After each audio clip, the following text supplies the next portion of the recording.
નમસ્કાર, તમામ મહત્વપૂર્ણ સમાચારો સાથે હું છું હેતવી અને સૌપ્રથમ વાત કરીશું ભાજપના ડેમેજ કંટ્રોલની।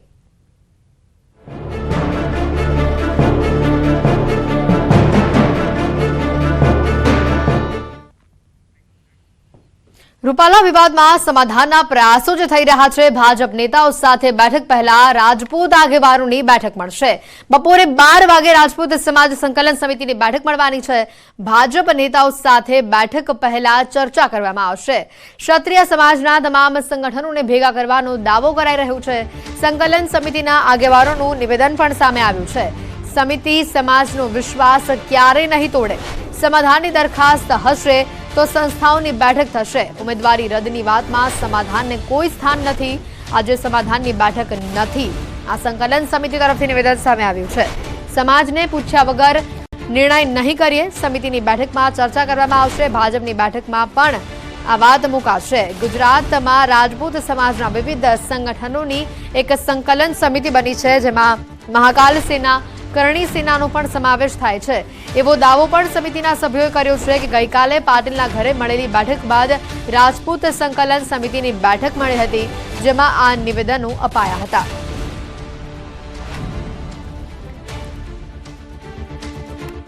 યુદ્ધનો લડવૈયો થઈ અને લડી રહ્યા છે, એટલે તમારી લડતને અમે વાચા આપીશું। અમે કોઈ પણ એવું કાર્ય નથી કરવાના કે જેનાથી સમાજને અસંતોષ થાય। એટલે ખાસ મારે અત્યારે મીડિયાના માધ્યમથી આપ સૌને એ જ જણાવવું છે કે કોઈ પણ મનમાં જરા પણ શંકા ન રાખતા કે અહીંયા કુલડીમાં ગોળ ભંગાશે। અમે તમામ સંગઠનોને એકવાર ફરીથી ભેગા કરીશું અને તમે કહેશો એમ જ કરવામાં આવશે। બસ આટલું જ કહેતા આપ સૌને જય માતાજી। જય માતાજી। લોકશાહી હોય કે પછી આપણા વ્યવહારિક જીવનમાં પણ ઊભા થતા જે પ્રશ્નો હોય એમાં હંમેશા વાર્તાલાપ થાય, ચર્ચા થાય એનું પ્રાધાન્ય હોય છે। સંકલન સમિતિ અને પાર્ટી આ પ્રક્રિયામાંથી અત્યારે પસાર થઈ રહી છે। મારી પહેલાંના અમારા વડીલોએ સૌએ કીધું, હું મારું પણ એક સ્ટેન્ડ અહીંયા બહુ એક ક્લિયર મૂકવા માંગુ છું।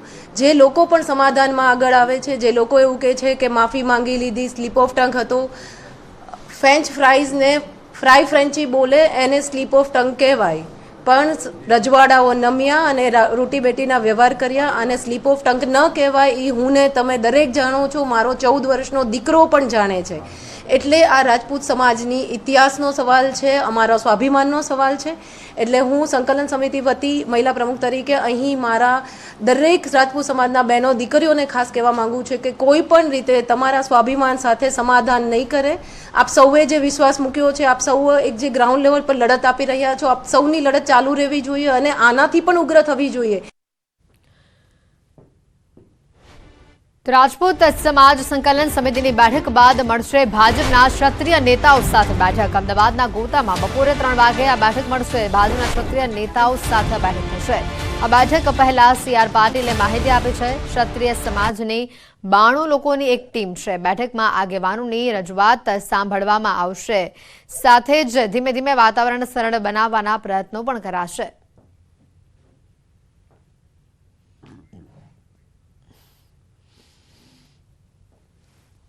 લગભગ ક્ષત્રિય સમાજની 92 લોકોની એક આખી ટીમ છે, સંકલન સમિતિ છે। એમને આવતીકાલે 3 વાગે એ મળવાના છે। એમનો રોષ હશે તે પણ સાંભળશે અને એમને સમજાવશે અને ધીમે ધીમે વાતાવરણ સરળ બને એના માટેના પ્રયત્ન કરશે। ભાજપના આ ડેમેજ કંટ્રોલમાં વિવિધ બેઠકોનું આયોજન કરાયું છે। સમાધાનની રણનીતિ એક બાજુ ઘડાઈ રહી છે તો બીજી બાજુ બપોરે 12 વાગે ક્ષત્રિય સમાજના આગેવાનોની બેઠક મળશે। ભાજપના ક્ષત્રિય નેતાઓ સાથે પણ બેઠક થવાની છે બપોરે 3 વાગે અને સમાધાન કોણ કરશે તે પણ હાલ એક સૌથી મોટો સવાલ છે। સુરતમાં પરસોત્તમ રૂપાલાના વિરોધનો જે આ મામલો સામે આવ્યો છે, આજે ક્ષત્રિય સમાજ વિરોધ કાર્યક્રમો કરશે। સવારે 11:30 કલાકે કલેક્ટર કચેરીએ વિરોધ કરશે। મોટી સંખ્યામાં ક્ષત્રિય મહિલાઓ પણ આ વિરોધમાં જોડાશે। દક્ષિણ ગુજરાતના ક્ષત્રિય સમાજના આગેવાનો હાજર રહેશે। રૂપાલા વિરુદ્ધ કાર્યવાહી કરવા સુરત કલેક્ટરને માંગ કરશે। સુરતમાં યોજાઈ હતી દક્ષિણ ગુજરાત રાજપૂત સમાજની આ બેઠક। શ્રી કચ્છ કાઠિયાવાડ રાજપૂત ગિરાસદાર સમાજ પણ હાજર રહ્યો હતો। સુરતમાં વસતા તમામ ક્ષત્રિય સમાજો, પ્રતાપ ફાઉન્ડેશનના આગેવાનો પણ હાજર રહ્યા હતા। દેશના તમામ પ્રાંતોના સુરતમાં વસતા ક્ષત્રિય સમાજના લોકો આ બેઠકમાં હાજર રહ્યા હતા। તો બેઠકમાં રૂપાલાનો વિરોધને લઈને રણનીતિ પણ બનાવવામાં આવી છે। ભાજપ પ્રદેશ પ્રમુખ CR પાટીલે માફી માંગી હોવા છતાં રોષ હજુ પણ યથાવત છે। સુરત બ્રહ્મ સમાજના આગેવાનોએ પણ ક્ષત્રિયોને સમર્થન આપ્યું છે। પરસોત્તમ રૂપાલા સામે ક્ષત્રિય સમાજનો આ વિરોધનો જે મામલો છે, સુરતના પૂર્ણા ગામ સ્થિત ક્ષત્રિય સમાજની વાડી ખાતે સંમેલનને લઈને વિગતો આવી રહી છે। ક્ષત્રિય દક્ષિણ ગુજરાત રાજપૂત સમાજ સંઘે સંમેલન યોજ્યું। સમાજની મહિલાઓ પીએમને 1 લાખ પોસ્ટ કાર્ડ લખીને રજૂઆત કરશે। આવતીકાલે આવેદનપત્રના કાર્યક્રમમાં 800 જેટલા લોકો ઉપસ્થિત રહેશે। અગવડતા ન પડે તે રીતે શાંતિપૂર્ણ માહોલમાં આવેદનપત્ર આપવામાં આવશે। देखिए ऐसा है साहब, छत्तीस समाज वो समाज है, उस कुल से पैदा हुआ है। छत्तीस समाज ने 36 कौम के लिए हमेशा तत्पर, जहां जहां जरूरत पड़ी है अपनी गर्दनें कटवाई है। तो माफी की बात दूर है, हम तो औरों के लिए अपनी गर्दनें कटवाते आए हैं साहब। तो माफी की बात नहीं, उन्होंने माफी मांग ली, पर माफी मांगने से ये नहीं होता कि आप हमारी बहन बेटों की इज्जत खराब कर दो, आप हमारी बहन बेटों पे कोई टिप्पणी कर दो, उसके बाद माफी मांग लो, वो नहीं चल सकता साहब। ભાવનગરના ગરાસિયા ખાતે ક્ષત્રિય સમાજનું વિશાળ સંમેલન યોજાયું। ક્ષત્રિય સમાજના પ્રમુખ વાસુદેવસિંહ ગોહિલ, પૂર્વ સાંસદ રાજેન્દ્રસિંહ હાજર રહ્યા હતા। ભાજપના પૂર્વ સાંસદ રાજેન્દ્રસિંહ રાણાએ નિવેદન આપ્યું હતું, દુનિયા આખાની વસ્તી જેટલા આપણા સમાજના પાળિયા છે। મને દુઃખદ આશ્ચર્ય થયું છે કે રૂપાલાને આવું કેમ નીકળ્યું। રૂપાલાએ જે ટિપ્પણી કરી તે આપણા હૃદય સોંસરવી ઉતરી ગઈ છે અને એના જ માટે આપણે ભેગા થઈએ છીએ અને હું આવ્યો છું। સંકલન સમિતિ સ્થિતિનું આંકલન કરીને જે નિર્ણય લે તે સૌને માન્ય રહેશે।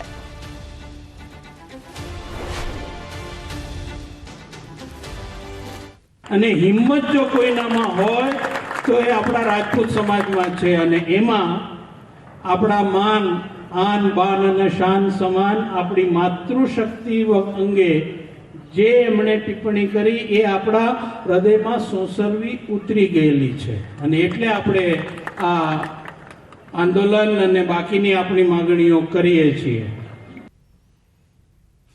રાજકોટમાં ક્ષત્રિય આગેવાન પીટી જાડેજાનું નિવેદન સામે આવ્યું છે। તેઓએ કહ્યું છે કે પરસોત્તમ રૂપાલા વિરુદ્ધ વિરોધ ચાલુ રહેશે। ગામે ગામ અને દરેક સ્થળે વિરોધનો વંટોળ છે અને ચાલુ જ રહેશે। તો રાજેન્દ્રસિંહ રાણાને લઈને પણ તેઓએ તીખી પ્રતિક્રિયા આપી।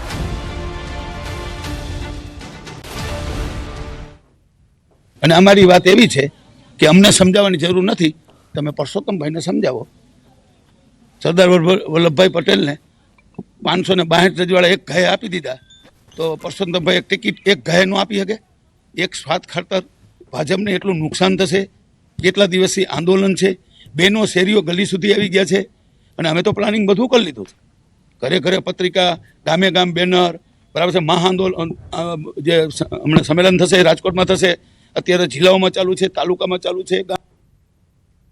કેન્દ્રીય મંત્રી અને રાજકોટ લોકસભા બેઠકના ભાજપ ઉમેદવાર પરસોત્તમ રૂપાલાએ ક્ષત્રિય મહિલાઓ અંગે આપેલા વિવાદાસ્પદ નિવેદનને લઈને ક્ષત્રિય સમાજ આકરા પાણીએ છે।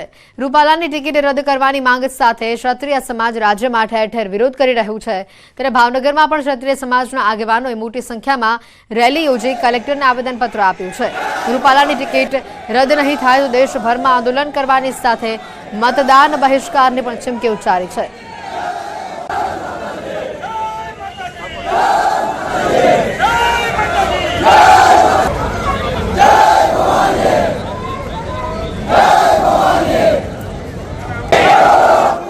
ઇતિહાસમાં નથી કે રોટીને બેટીનો વ્યવહાર કર્યો। એ માટે ખૂબ જ રાજપૂતાણી ઉગ્ર આંદોલન કરશે। ટૂંક જ ગાળામાં અત્યારે છે જ તે, પણ એનું વધારે આંદોલન થશે। અમારો ક્ષત્રિય સમાજ, અમારો રાજપૂત સમાજ એ એવો સમાજ છે, ખાલી અમારા બેન દીકરીઓ નહીં, બીજા સમાજની બેન દીકરીઓ સામે પણ જો કોઈ આંગળી ચીંધે ને તો એની આંગળી કાપી નાખે અને કંઈ બોલે, બકવાસ કરે તો એની જીભ કાપી નાખે, એવો અમારો ઇતિહાસ છે। હવે ભાજપને જોવાનું છે કે એને 70% ક્ષત્રિયોના મત જોઈએ છે કે રૂપાલા જોઈએ છે। આ બેમાંથી એક વસ્તુ મળશે એને। બીજી વસ્તુ, અમારી કરણી સેનામાં અમારા રાષ્ટ્રીય અધ્યક્ષ મહિપાલસિંહ મકરાણા સાથે કાલે જ મારે વાત થઈ છે। જો આનું નિવારણ નહીં આવે તો અમે આ ગુજરાત ઉપર MP, રાજસ્થાન અને અમારી જ્યાં જ્યાં કરણી સેના આખા ઇન્ડિયામાં પથરાયેલી છે ત્યાં તમામ જગ્યાએ આનો વિરોધ કરવામાં આવશે અને ભાજપની વિરુદ્ધમાં ખુલ્લેઆમ મતદાન કરશું। પરસોત્તમભાઈ રૂપાલા સાહેબને લોકસભાની રાજકોટની ટિકિટ રદ થવામાં આવે અને રદ થવામાં નહીં આવે તો, રદ કરવામાં કદાચ નહીં આવે તો આવતા દિવસોમાં રોજ રાજકોટ લોકસભા પૂરતો વિરોધ છે, પરંતુ આવતા દિવસોમાં ગુજરાતની 26 જે લોકસભાની સીટો છે એની પર અમારું સારા પ્રમાણમાં મતદાન છે અને એ મતદાન માટે અમે એવું પણ આહવાન કરી શકીએ, અમારી સંકલન સમિતિ નિર્ણય કરે તો મતદાનથી અળગા રહેવું અથવા તો વિરોધમાં મતદાન કરવું. પરસોત્તમ રૂપાલા અને મનસુખ માંડવિયા થયા રાજ્યસભામાંથી રિટાયર્ડ. પીએમની અધ્યક્ષતામાં મળનારી આ બેઠકમાં પરસોત્તમ રૂપાલા અને મનસુખ માંડવિયા રહેશે ઉપસ્થિત. બેઠક બાદ માલુમ પડશે કે બંને મંત્રીઓ પાસે વિભાગો રહેશે કે કેમ. સૂત્રો મુજબ ગુજરાતના રાજકારણમાં લેવાઈ શકે છે આ મહત્વના નિર્ણયો. એક તરફ સાબરકાંઠા, જૂનાગઢ, અમરેલી, વડોદરા બેઠક ઉપર ઉમેદવારોને લઈને વધી રહેલા આંતરિક જૂથવાદોના કારણે ભાજપના નેતાઓ ડેમેજ કંટ્રોલ માટે કામગીરી કરી રહ્યા છે, દોડાદોડી કરી રહ્યા છે, છતાં વિવાદ શાંત નથી થઈ રહ્યો.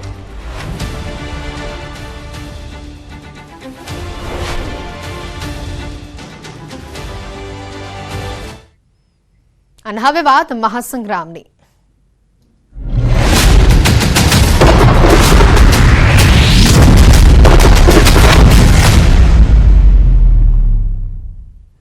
ગીર સોમનાથ વેરાવળમાં ડોક્ટર અતુલ ચગના મોત મામલે નવો ખુલાસો થયો છે. વેરાવળમાં લુહાણા સમાજની સભા અગાઉ મોટા ઉલટફેર જોવા મળ્યો. ડોક્ટર ચગના પુત્ર હિતાર્થ ચગે પત્રકાર પરિષદમાં ખુલાસો કરતા કહ્યું કે સાંસદ રાજેશ ચુડાસમા અને તેમના પિતા સાથે સમાધાન થઈ ગયું છે. લોકસભાના ભાજપ ઉમેદવાર રાજેશ ચુડાસમાના વિરોધમાં લુહાણા સમાજની સભા યોજાવાની હતી. મહત્વની સભાના 2 કલાક અગાઉ ડોક્ટર ચગના પુત્ર હિતાર્થે સમાધાન થયાની જાહેરાત કરી. જોકે તેણે અપીલ કરી છે કે ચૂંટણી સમયે ડોક્ટર ચગના નામનો ઉપયોગ કરી બેઠકો, સંમેલનો ન કરશો.